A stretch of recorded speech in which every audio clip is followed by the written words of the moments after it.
Two things. Just days after taking office and shortly after issuing that legislation that has gone nowhere in Congress regarding immigration and the border, the President issued an executive order saying he would, quote, restore and strengthen our own asylum system, which has been badly damaged by policies enacted over the last 4 years and contravened our values and caused needless human suffering. Our reporting, others' reporting, indicates the White House, through sources in the administration, is open to an authority that would allow it to suspend asylum processing when there's a spike in border crossings. Wouldn't that be a major policy reversal and revert back to the previous 4 years?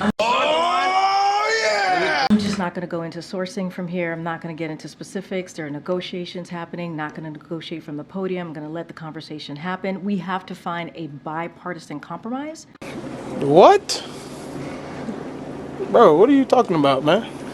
That's what the president said. That's what the president believes in order to deal with this issue. And you started off your question asking, or laying out actually, that the president did put forth, and you laid that out in your question, a comprehensive immigration reform plan. He did that on day one, and it is going on 3 years. On 3 years. He spent pushing that On bill 3 years. Congress.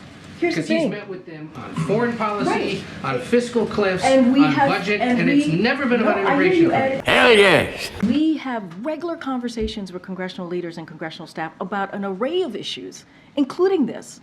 I mean, you cannot send a bigger message to Congress and the American people when you say when you put out your first piece of legislation is on this issue, is on reforming immigration, right? Is on fixing. Flat when you spend very little public time as president talking about the issue, meeting with congressional leaders on the issue specifically, or doing anything else other than having you come out here and say, we issued a bill on day one. I disagree. It's not just issue a bill.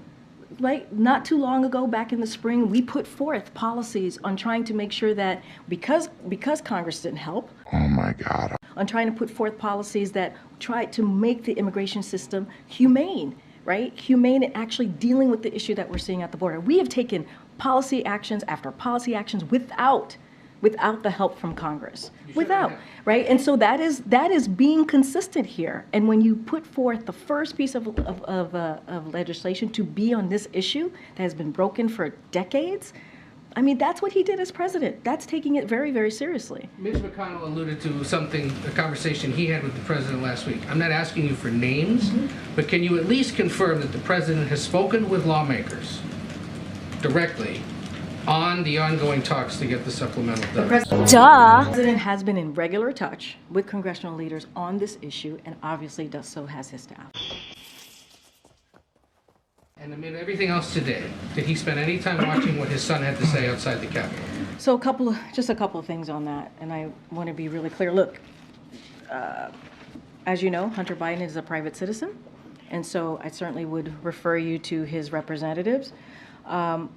Look, the president was certainly familiar with what his son was going to say, and I think what you saw was from the heart from his son.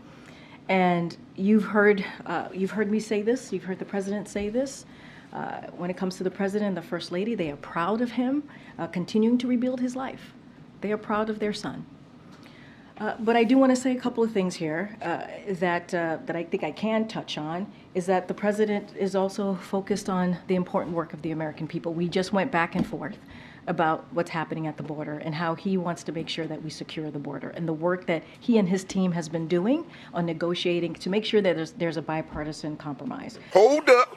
Wait a minute. Something ain't right. You saw him yesterday stand right next to President Zelensky. There could not have been a more powerful picture with the President of the United States standing next to President Zelensky, who he and the brave people in Ukraine are fighting for their democracy, right? And this is something that the President has led on, the world on, in making sure that President Zelensky and the people of Ukraine have what they need to beat against tyranny, to fight back against Russia's aggression. And, you heard me at the beginning of this briefing talking about how he met with hostages who were held by Hamas, and how emotional and impactful that meeting was. That was a two-hour meeting that he had with the family members, and it was important. It was important. He just convened, right, a meeting on infrastructure.